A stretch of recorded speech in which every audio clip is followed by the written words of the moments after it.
Assalamualaikum warahmatullahi wabarakatuh. Adik-adik, pada video kali ini saya akan memberikan kunci jawaban pada kelas 5, tema 8, subtema 1, pembelajaran 3, halaman 17, 23, 26, 27, dan 28.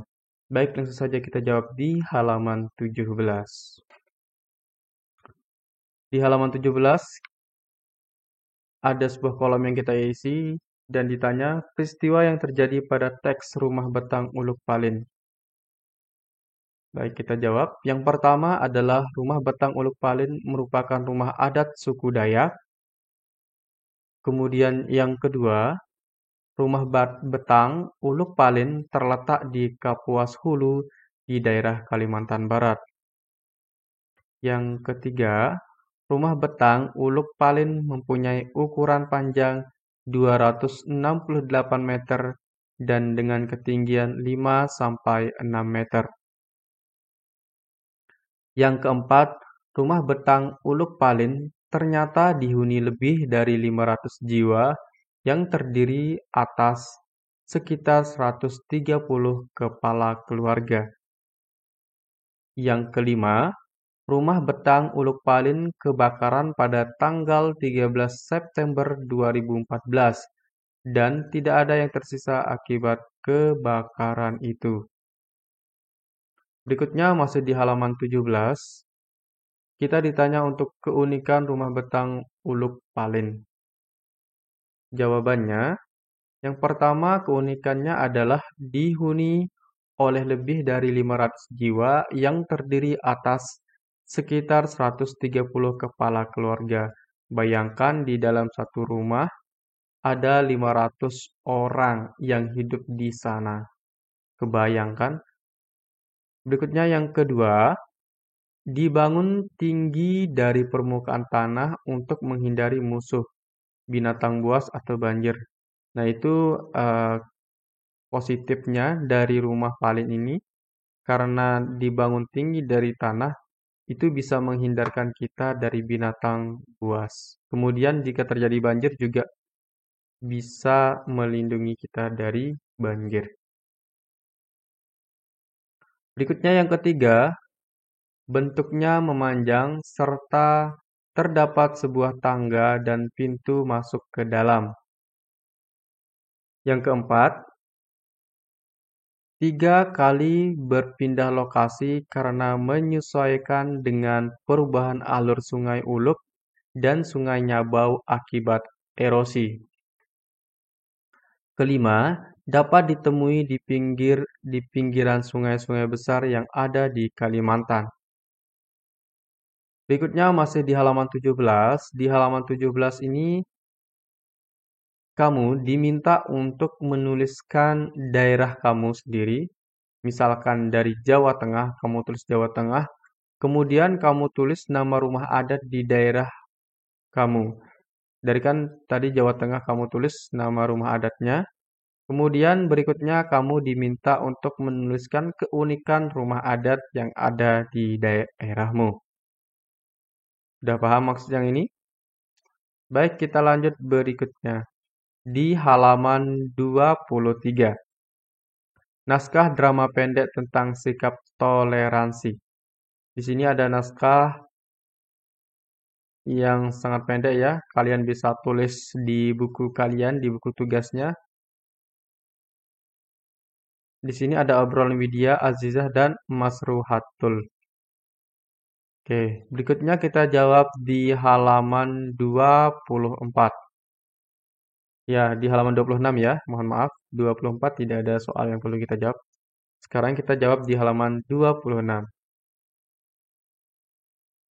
Mengenai jenis usaha, kemudian sumber daya alam yang digunakan, hasil usaha, dan manfaatnya. Pertama, kebun sayur. Sumber daya alam yang digunakan adalah tanah pekarangan, hasil usaha bayam, tomat, kacang panjang. Manfaat kebutuhan pangan keluarga terpenuhi. Yang kedua, berternak ayam, tanah pekarangan dan hewan. Hasil usaha daging dan telur. Kebutuhan protein terpenuhi. Tambak udang, tepi laut, dan hewan. Hasil usahanya adalah udang. Manfaatnya, kebutuhan pangan keluarga terpenuhi. Berikutnya jenis usaha pertanian sawah, tanah persawahan dan tumbuhan. Hasil usahanya adalah padi, kemudian kebutuhan pangan keluarga terpenuhi. Yang kelima, perajin tempe. Sumber daya alam yang digunakan adalah tumbuhan, hasil usahanya adalah tempe, kebutuhan pangan terpenuhi. Berikutnya kita akan jawab di halaman 27. Ayo renungkan. Apa yang telah aku pelajari hari ini? Hari ini saya telah belajar tentang rumah adat Betang Uluk Palin, rumah adat di Indonesia dan keunikan rumah adat di daerahku. Kemudian tadi juga kita belajar tentang membuat naskah drama. Tadi kalian diminta untuk menuliskan naskah drama pendek yang perlu kalian tulis di buku tugasnya. Kemudian yang terakhir adalah pemanfaatan sumber daya alam. Misalkan tadi pemanfaatan pekarangan, pemanfaatan sawah, pemanfaatan laut, pemanfaatan pantai, pemanfaatan udang, ayam, dan lain-lain. Itu adalah bentuk pemanfaatan sumber daya alam di sekitar kita. Kemudian itu dijadikan sebagai usaha agar untuk memenuhi kebutuhan pangan di keluarga. Berikutnya kita akan jawab pengetahuan apa yang dapat kumanfaatkan dalam kehidupanku sehari-hari.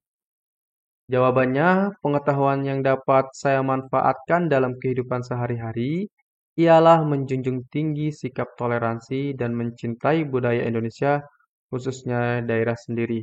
Nah, karena tadi kita sudah belajar tentang rumah adat yang ada di setiap daerah di Indonesia, nah dari hal itu kita saling mentoleransi rumah-rumah adat yang kita miliki. Jangan sampai karena adanya perbedaan rumah adat kita mencaci maki. Kemudian mencintai budaya Indonesia, termasuk kita mencintai rumah adat yang ada di Indonesia. Baik rumah adatnya orang Papua, rumah adatnya orang Jawa, rumah adatnya orang Lombok, rumah adatnya orang Sumatera, rumah adatnya orang Batak, Kalimantan. Itu semua harus kita cintai karena itu merupakan kekayaan budaya kita yaitu Indonesia.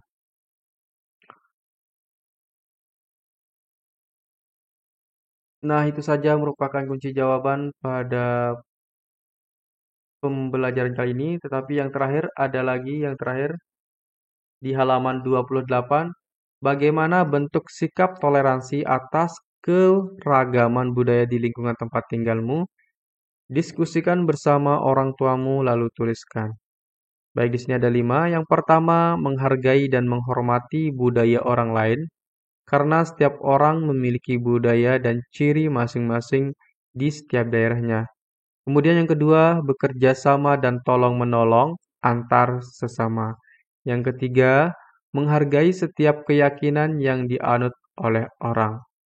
Yang keempat, hal yang paling kecil sebagai contoh bentuk toleransi, yaitu 3S, sapa, salam, senyum. Contoh kita bertemu orang lain di lingkungan sekitar, kita harus menyapa untuk mempererat silaturahmi antar sesama. Yang kelima, menghormati perbedaan pendapat dan lebih mengutamakan musyawarah untuk mencapai mufakat.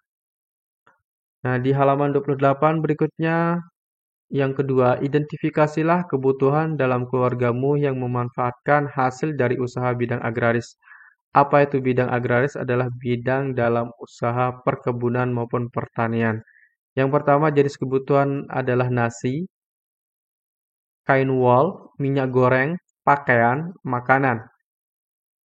Hasil usaha yang dimanfaatkan dari nasi adalah pertanian, dari kain wol adalah hewan domba, dari minyak goreng adalah perkebunan kelapa sawit, dari pakaian serat kapas, dari makanan, tumbuhan, hewan, dan sayur.